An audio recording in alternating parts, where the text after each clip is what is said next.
Black and white লাভ লেখিকা আসিফা খান পর্ব ৪৪। Every night in my dreams I C you, I feel you, that is how I know you go on fur across of distance and space between us. You have come to show you go on near fur where ever you R. I believe that the heart does go on. স্টোনের কারুকাজ করা সাদা long gown, মাথার উপর সুন্দর করে set করা লাল dupatta, simple makeup আর মুখে এক চিলতে হাসি নিয়ে ফারিয়া তার দাদাইয়ের মানে ফারাদের হাত ধরে এগিয়ে আসতে স্টেজের দিকে। আজ ফারাদ ব্ল্যাক সুতোর কারুকাজ করা শেরওয়ানি পরেছে, সাথে অ্যান্থেলাইন প্যান্ট, লোফার শু, হাতে ব্যান্ডেড ওয়াচ, চুলগুলো সুন্দর করে সেট করা, কিন্তু তারপরেও কিছু চুল কপালে এসে পড়েছে, যার ফলে ফারাদকে আরও বেশি অ্যাট্রাকটিভ লাগছে। হালকা ঘিয়া রঙের সারারা, সাথে মাথায় সুন্দর করে সেট করা লাল দুপাট্টা, মুখে হালকা মেকআপ আর লজ্জায় মাথা নিচু করে মিস্টার সৈয়দের হাত ধরে এগিয়ে আসতে আয়েশা। মনের মধ্যে উথাল পাথাল ঢেউয়ের মতো অনুভূতিরা নিজেদের অস্তিত্ব জানান দিচ্ছে। মিস্টার সৈয়দ আয়েশা আর ফারহাদ ফারিয়াকে হেঁটে আসতে দেখে দুই পাশে চেয়ারে বসা মানুষেরা দাঁড়িয়ে পড়ল, সাথে স্টেজে থাকা আয়ান আর রেজওয়ানও। ফারিয়াকে দেখার পর রেজওয়ান নিজের বুকের বাঁ পাশে হাত রেখে পড়ে যাওয়ার ভান করতেই পেছন থেকে রায়হান আর রাশেদ তাকে ধরে ফেলে। তা দেখে আশেপাশের লোকজন মিটিমিটি হাসি হাসে। এদিকে গানের তালে তালে আয়ানের হার্টও গো অন হয়ে যাচ্ছে। আয়েশাকে দেখার পর তার হার্টবিট মিস হওয়ার তাল, ভালোবাসার মানুষকে নিজের করে পাওয়ার অনুভূতি প্রকাশের আহ্বান জানতে চোখের কোণ হালকা নোনা জল জমাট বাঁধে। এক একটা অশান্ত নিঃশ্বাস বলে দেয় এগিয়ে আসা রমণী একান্তই তার, শুধুই তার। লাভ can teach us one time and last for life time and never let go till we are gone. Love was when I loved you, one true time I hold two in my life, we all always go on. Farad স্টেজের দিকে এগিয়ে এসে ফারিয়ার হাত রেজওয়ানের হাতে তুলে দেয় আর বোনের মাথার উপর হাত রেখে রেজওয়ানের উদ্দেশ্যে বলে, hanging over my precious wealth to you. ফুলের টোকা পর্যন্ত যেন না লাগে ওর গায়ে। কথাটা খুবই শান্ত ভঙ্গিতে বললেও রেজওয়ানের কাছে কথাটা হুমকি মনে হয়। রেজওয়ান নার্ভাস হাসি ফুটিয়ে তোলার চেষ্টা করে ফারিয়ার দিকে তাকিয়ে বলল, I will support her with my all. Mister Syed আয়েশার হাত আয়নের হাতে তুলে দেয়, সঙ্গে সঙ্গে আয়েশা ফুঁপিয়ে কেঁদে ওঠে। একদিকে নিজের ভালোবাসার মানুষকে বৈধভাবে পাওয়ার অনুভূতি, আবার অন্যদিকে মা বাবা নামক মানুষগুলো থেকে দূরে চলে যাওয়ার কষ্ট। আয়েশার কান্না দেখে মিস্টার সৈয়দ আর মিসেস সৈয়দ এরও চোখ ভিজে এলো। মেয়ের কপালে চুমু দিয়ে মিস্টার সৈয়দ বলে, কাঁদিস না মা, জীবনে অনেক সুখী হও। আয়নের দিকে তাকিয়ে, আমার একটাই মেয়ে, অনেক যত্নের সঙ্গে মেয়েটাকে বড় করেছি, কষ্টের সাথে কোনোদিন পরিচয় করাইনি তাকে। তুমি ভালোবাসার সাথে আমার মেয়েকে আগলিয়ে রেখো, খুব বিশ্বাসের সাথে তোমার হাতে তুলে দিচ্ছি আমার মেয়েকে। আয়ন মুচকি হেসে আশ্বাস দিয়ে বলে, আপনার এই বিশ্বাস আমি কোনোদিন ভাঙবো না আব্বু। অতঃপর বেলিফুল গাঁথা পর্দার আড়ালে বসানো হয়েছে দুই কপোত কপোতি। শুরু হলো বিয়ে পড়ানো। রেজওয়ান আর আয়ান খুব সহজে কবুল বলে দিলেও ফারিয়া আর আয়েশা দুজন কবুল বলতে গিয়ে চোখের পানি নাকের পানি এক করে ফেলেছে। এক সময় গিয়ে তারা কবুল বললে রেজওয়ান আর আয়ান স্বস্তি নিঃশ্বাস ফেলে। সবাই একসাথে আলহামদুলিল্লাহ বলে ওঠে। তারপর সবাই হাত তুলে মোনাজাত শুরু করে। নতুন অধ্যায়যুক্ত সম্পর্কের সঙ্গে সবাই দোয়া করে। মোনাজাতের পরে রেজওয়ান আর আয়ান দুজনেই ফুলের পর্দা সরিয়ে এগিয়ে যায় তাদের সদ্যবিবাহিত বউদের দিকে। মুখের সামনে থেকে ঘোমটা সরিয়ে কপালে চুমু খায় দুজনে, আর এদিকে আয়েশা আর ফারিয়া লজ্জায় লাল নীল হলুদ সবুজ সব হতে থাকে। রুমি মুগ্ধ নয়নে তাকিয়ে থাকে তাদের দিকে, নিজের স্বপ্ন বুনতে থাকে তার জীবনসঙ্গীকে নিয়ে। এই ভাবনা চিন্তার মাঝে পেছন থেকে কেউ রুমির কানের কাছে ফিসফিস করে বলল, কুসকুস হোতা হ্যায়। রুমি ঝট করে পেছন ফিরে তাকাতেই লজ্জায় আড়ষ্ট হয়ে গেল। মনে পড়ল কাল রাতে রায়হানের দেওয়া সেই ঠোঁটের ছোঁয়ার কথা। নিজের চোখ সরিয়ে নেয়, বুকের মধ্যে কেমন ধুকপুক করছে তার। কিশোরী বয়সের চঞ্চল হৃদয় কেমন লাগাম ছাড়া হয়ে উঠে বেড়াচ্ছে। এরই মাঝে রায়হান রুমির দিকে আরও একটু এগিয়ে এসে বলে, কি হলো, মনের মধ্যে সামথিং সামথিং? না, নাথিং। কাঁপা কাঁপা কণ্ঠে, সত্যি নাথিং? সত্যি। আরও একটু এগিয়ে এসে, এই আপনার সমস্যাটা কি বলেন তো? এভাবে এগিয়ে আসতে কেন? আর বলছি তো আমার কিছুই হচ্ছে না, না কুসকুস আর না সামথিং সামথিং। রায়হান এবার রুমির হাত ধরে টেনে তাকে একটু আড়ালে নিয়ে যায়। রুমি তো পুরোই অবাক, মেয়েটাকে দেওয়ালে আটকে ধরে তার দুই দিকে হাত রেখে ঝুঁকে পড়ে তার মুখের সামনে। রুমি এবার কাঁপতে শুরু করলো, গলা শুকিয়ে আসছে, শরীর কেমন অবশ হয়ে যাচ্ছে। জীবনে প্রথম কোনো পুরুষ তার এত কাছে। রায়হান রুমির মুখের ওপর ফু দিয়ে ঘোর লাগা কণ্ঠে বলে, তোমার কিছু হচ্ছে না? আর এদিকে যে আমার মন মস্তিষ্কের ওপর কবজা করে রেখেছো, রাতের ঘুম কেড়ে নিয়েছো, অশান্ত করেছো আমার হৃদয়। তো বলো কি শাস্তি পেতে চাও? শাস্তি? হুম, ভয় পাচ্ছ? আমি আমি মার কাছে যাব? রুমির বাচ্চা সুলভ কথা শুনে রায়হান জোরে হেসে উঠল। রুমির গালে টুক করে একটা চুমু দিয়ে সরে দাঁড়ালো। গালে হাত রেখে রুমি অবাক হয়ে কিছুক্ষণ তাকিয়ে রইল রায়হানের দিকে। তারপর এক ছুটে দৌড়। কোল্ড ড্রিঙ্কসের গ্লাস হাতে নিয়ে ফারাদ দাঁড়িয়ে কথা বলছে গেস্টদের সাথে। আর মাঝে মাঝে চোখ সরিয়ে কিছু দূরে দাঁড়িয়ে থাকা হোয়াইট আর পার্পল মিশ্রিত লং গাউন, সাথে পার্পল হিজাব, হালকা পাতলা মেকআপ, চাঙ্কি হিল জুতো আর ঠোঁটে আবেদনময়ী হাসি নিয়ে দাঁড়িয়ে থাকা আসিলের দিকে তাকাচ্ছে। আজ আসিল দরকারের থেকেও একটু বেশি কিউট লাগছে। নানু আসিলকে বিভিন্ন গেস্টদের সাথে পরিচয় করিয়ে দিচ্ছে, আর আসিল তাদের সাথে খুবই সুন্দর করে কথা বলছে। আসিল এবার ফারাদের দিকে তাকাতেই দেখলো লোকটা তার দিকেই তাকিয়ে আছে। আর তার তাকানো দেখে ফারাদ চোখ টিপ মারল। আসিল কিছুটা অপ্রস্তুত হয়ে পড়ে, কাশতে আরম্ভ করে বিনা নোটিশে। আরে পড়ি, ঠিক আছো তুমি?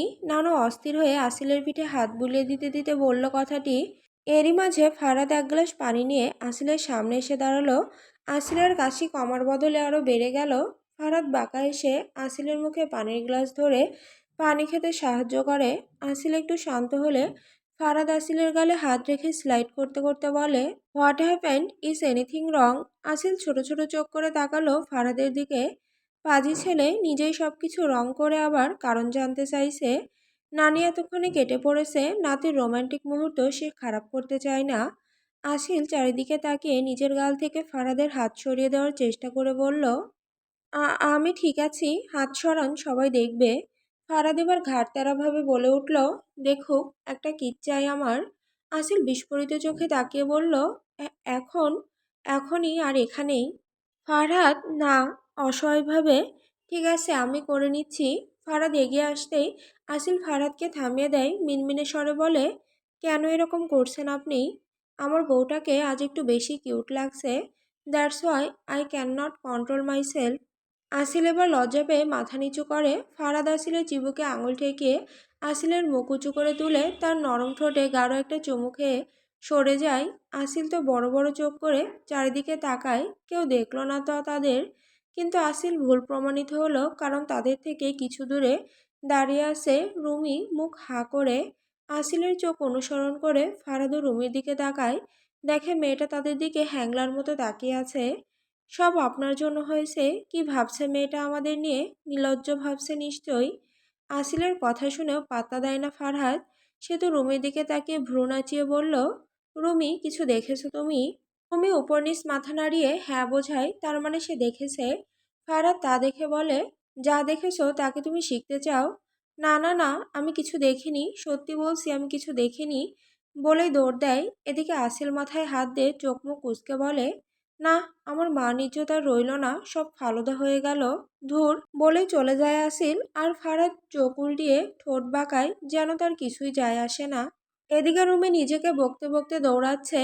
সিসি কাল থেকেই সে তাদের কিস মুহূর্ত দেখে চলেছে। কি একটা লজ্জার বিষয় এটা। দৌড়াতে গিয়ে রুমি ধাক্কা খেলো, পড়ে যেতে গেলে সামনের মানুষটা তার হাত ধরে ফেলে। আচ্ছা, এটা কি কাকতালীয়, নাকি ইচ্ছা করেই আমার সাথে ধাক্কা খাচ্ছ বারবার, কোনটা? সামনে তাকাতেই দেখলো রায়হান। রুমি চটজলদি নিজেকে ঠিক রেখে দাঁড়িয়ে পড়ে। লজ্জায় মাথা তুলতে ভুলে গেছে মেয়েটা, কি বলবে বুঝতে পারছে না। নিজের এই অসহায় অবস্থা দেখে কান্না পাচ্ছে রুমির। কিছু বলতে নিলে পেছন থেকে রাশের ডাক দেয়। এরকম কিছুরই তো অপেক্ষা করছিল রুমি। তাকে আর পাইকে।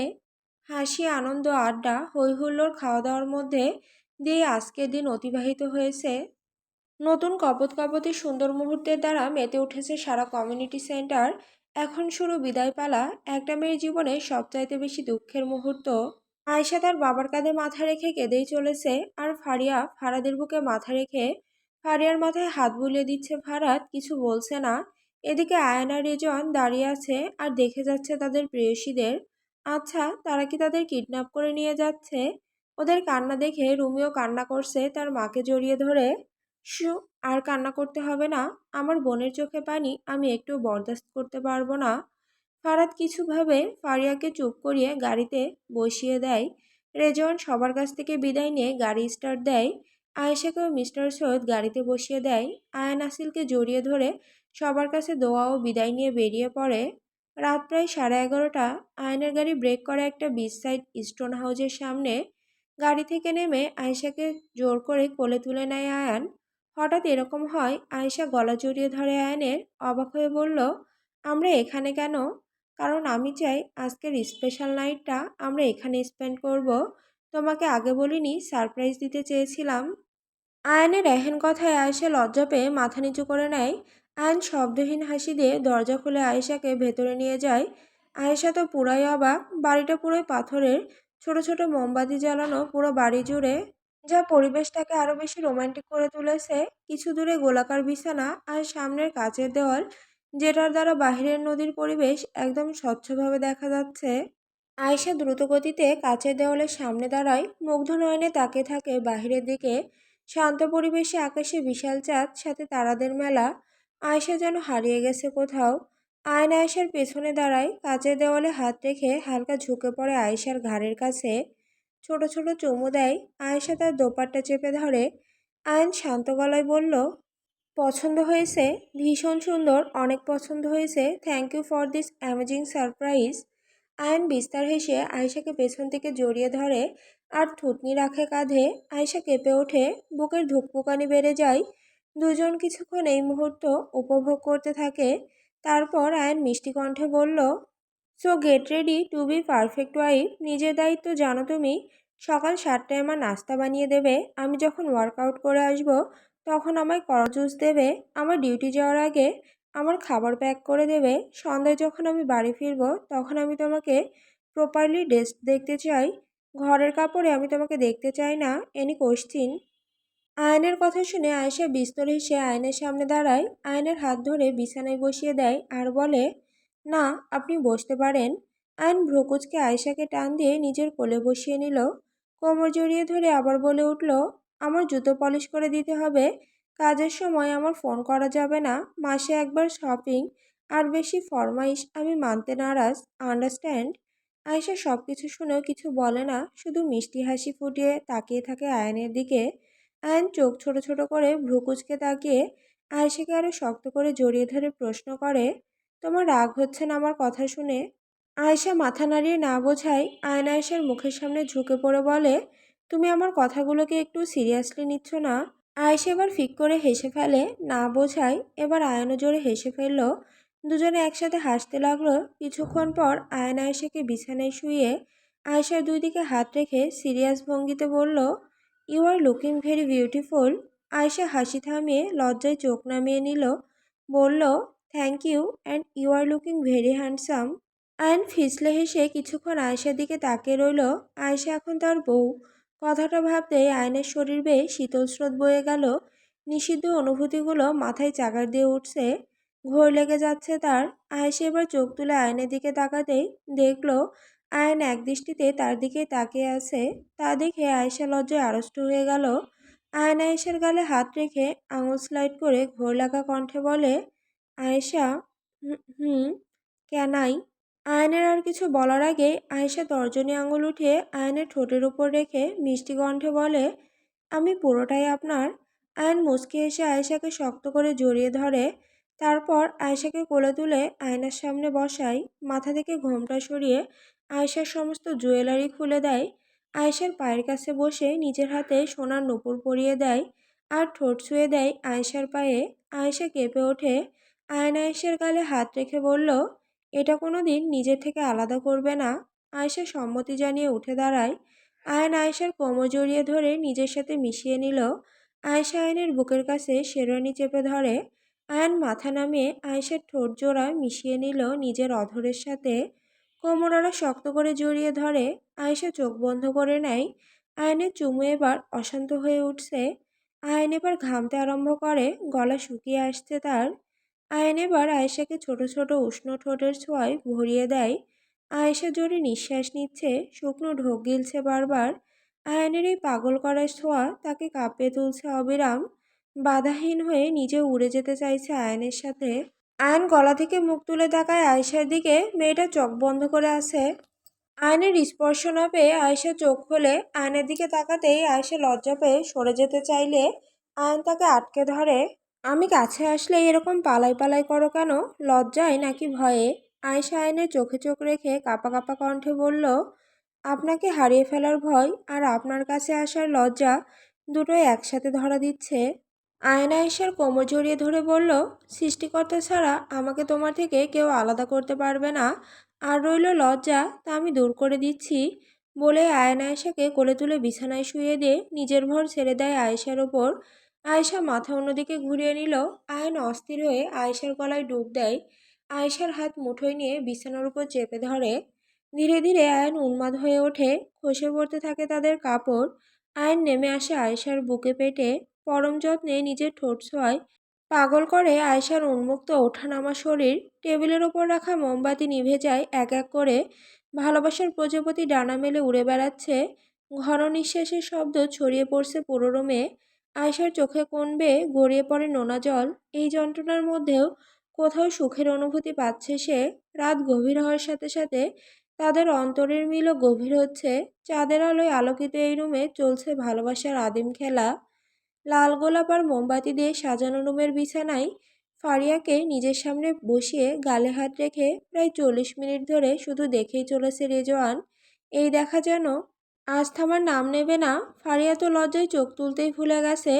ফারিয়া রেজওয়ানের গালে হাত দিয়ে ওর মুখ অন্যদিকে ঘুরিয়ে দেয় আর বলে, আর কত দেখবে? এভাবে তাকিয়ে আমায় কনফিউজ করবে না প্লিজ।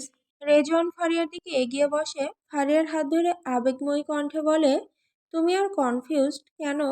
আগে আমাদের সম্পর্ক অন্য ছিল, আর এখন? ফারিয়া লাজুক হেসে রেজওয়ানের দিকে তাকিয়ে বলল, now you R my husband. O Allah, don't look at me like this. Rezwan ঠোঁট কামড়িয়ে হাসে। ফারিয়ার নাকে চুমু দিয়ে চোখ ছোট ছোট করে বলে, হ্যাঁ, আমারও বিশ্বাস হচ্ছে না যে পুরো দুনিয়া ছেড়ে আমি তোমায় বিয়ে করেছি।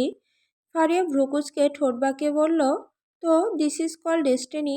আমি তোমার ভাগ্যে ছিলাম। তুমি দুনিয়ার যে কোনো জায়গায় থাকতে না কেন, ঘুরে ফিরে আমার কাছে আসতে হতো। রেজওয়ান হালকা হাসি দিয়ে ফারিয়াকে নিজের কোলে বসিয়ে নিল। কোমর জড়িয়ে ধরে ফারিয়ার গালের সাথে নিজের গাল ঠেকিয়ে বলল, হুম, এটা তো ঠিক। আচ্ছা, একটা মজার কথা বলি। হুম, তোমার মতো একটা পাগলিকে বিয়ে করে আমি ভীষণ খুশি। যা মুখে প্রকাশ করা বড্ড কঠিন। হা হা, ভেরি ফানি। ধরো আমি যদি তোমাকে না চিনতাম আর কেউ যদি আমায় তোমাকে বিয়ে করার কথা বলতো, আমি তো মানা করে দিতাম বস। রেজন ফারিয়াকে আরো শক্ত করে জড়িয়ে ধরে। কোমরে নিজের হাতের চাপ খানিকটা বাড়িয়ে দিয়ে একদম ফারিয়ার ঠোঁটের কাছে এসে মাতাল দৃষ্টি সীমাবদ্ধ করে ফারিয়ার চোখে আর প্রলুব্ধ কণ্ঠে বলে, মানে, শোনো, আমার মধ্যে ওইসব ধরনের গুণ আছে যা একটা মেয়ে নিজের হাজব্যান্ডের মধ্যে চায়। ধনী, হ্যান্ডসাম, ট্যালেন্টেড সব কিছু আছে আমার মাঝে। রেজনের কথা শুনে ফারিয়া এক ভ্রু উঁচু করে অ্যাটিটিউডের সাথে রেজনের দিকে তাকিয়ে ঠোঁট বাঁকিয়ে মাথা এদিক সেদিক নাড়িয়ে বলে, ও ওকে ওকে, আই আন্ডারস্ট্যান্ড। রেজন জোরে হেসে উঠল। ফারিয়ার হাত ধরে হাতের পিঠে চুমু খেয়ে বেডসাইড টেবিল থেকে একটা বক্স বের করে। তা থেকে একটা প্লাটিনামের ব্রেসলেট বের করে ফারিয়ার হাতে পরিয়ে দেয় আর বলে, পছন্দ হয়েছে? ভীষণ, বিস্তার হেসে। আমার গিফট। ফারিয়া চোখ তুলে রেজওয়ানের দিকে তাকাতেই লজ্জা পেয়ে সরে যেতে চাইলে রেজওয়ান তাকে আটকে ধরে। ঘোর লাগা দৃষ্টিতে ফারিয়ার ঠোঁটের দিকে এগিয়ে আসতে থাকে, কিন্তু ফারিয়া রেজওয়ানের ঠোঁটের উপর আঙুল চাপিয়ে তাকে থামিয়ে দিয়ে বলে, ডিয়ার হাজব্যান্ড, একে তো আমার সারপ্রাইজ দেওয়ার জন্য এই বাগান বাড়িতে নিয়ে আসলে, আর দ্বিতীয়ত আমার চেঞ্জ করার মতো এখানে কিছু নেই। কে বলল কিছু নেই? ওয়ার্ড্রোবে তোমার জন্য একটা শাড়ি রাখা আছে, তুমি এখানে চেঞ্জ করে নাও, আমি পাশের রুমে গিয়ে ফ্রেশ হয়ে আসছি। এই বলে রেজন বেরিয়ে গেল রুম থেকে। ফারিয়া লাজুক হেসে ওয়ার্ড্রোব খুলে শাড়ি বের করতেই লজ্জায় লাল হয়ে যায়। বেবি পিঙ্ক কালারের শিফন শাড়ি, যা পরা আর না পরা সমান। রেজন টি শার্ট আর ট্রাউজারটা পরে রুমে প্রবেশ করে। এদিক সেদিক তাকিয়ে দেখলো ফারিয়া কোথাও নেই। তারপর বেলকনিতে উঁকি দিয়ে দেখার পর রেজন পুরোই হা হয়ে গেল। বুকের মধ্যে যেন কেউ ঢোল বাজাচ্ছে। গলা শুকিয়ে আসছে আর শরীরের সমস্ত লোম সজাগ হয়ে পিঠে শির দ্বারা বেয়ে শীতল স্রোত বয়ে চলেছে। ফারিয়া বেলকনির রেলিং ধরে দাঁড়িয়ে আছে, আকাশে চাঁদের দিকে তাকিয়ে আছে এক দৃষ্টিতে। হঠাৎ নিজের খোলা পিঠে গরম নিঃশ্বাসের আভাস পেতেই বুকের মধ্যে ধক করে উঠল। রেজওয়ান ফারিয়ার শাড়ি ভেদ করে নিজের হাত রাখলো ফারিয়ার পেটে, কাঁধে মাথা রেখে ফারিয়ার কানের কাছে একটা গাঢ় চুমু দিতেই ফারিয়া কেঁপে ওঠে। লজ্জায় লাল হয়ে গেছে ফারিয়া, সরে যেতে পারছে না, কিছুভাবেই নিজেকে ঠিক রাখতে পারছে না ফারিয়া। বলে, রেজওয়ান, এই বাড়িটা। আর কিছু বলার আগে রেজওয়ান বলে, প্রায় 2 বছর সময় ধরে এই বাড়িটা নিজে ডিজাইন করে তৈরি করেছি, খুবই যত্নের সাথে আমাদের এই ছোট্ট নীড় গড়েছি। ভাবছি নাতি নাতনিদের বিয়ে দিয়ে আমরা এখানেই থাকবো, কি বলো? রেজওয়ানের কথা শুনে ফারিয়া জোরে হেসে উঠল। পেট থেকে রেজওয়ানের হাত সরিয়ে রেজওয়ানের নাক টেনে দিয়ে অন্য পাশে দাঁড়ালো, যেন এবার শ্বাস ফিরল ফারিয়ার। রেজওয়ান ভ্রুকুচকে তাকিয়ে রইল ফারিয়ার দিকে।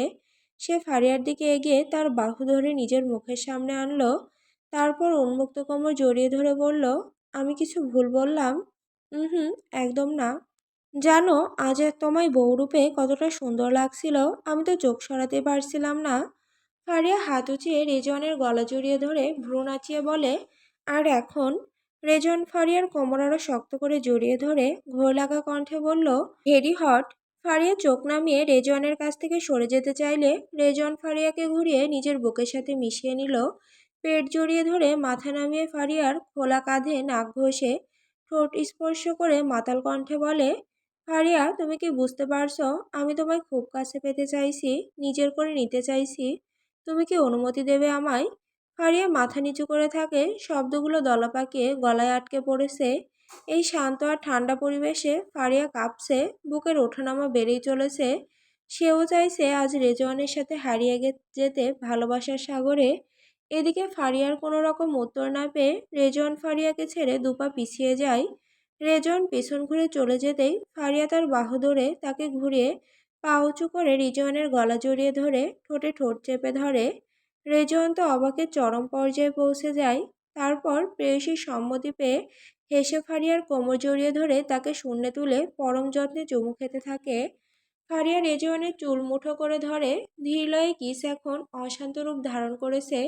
ঠোঁট ছেড়ে ফারিয়ার গলায় নেমে এলো রেজওয়ান, ছোট ছোট চুমুতে ভরিয়ে দিচ্ছে। ফারিয়া চোখ বন্ধ করে নেয়। রেজওয়ান ফারিয়াকে কোলে তুলে বিছানায় শুয়ে দিয়ে ফারিয়ার আঁচল সরানোর জন্য উদ্যোগী হতে ফারিয়া রেজওয়ানের হাত ধরে ফেলে। ভয় পাচ্ছে ফারিয়া, ভীষণ ভয়।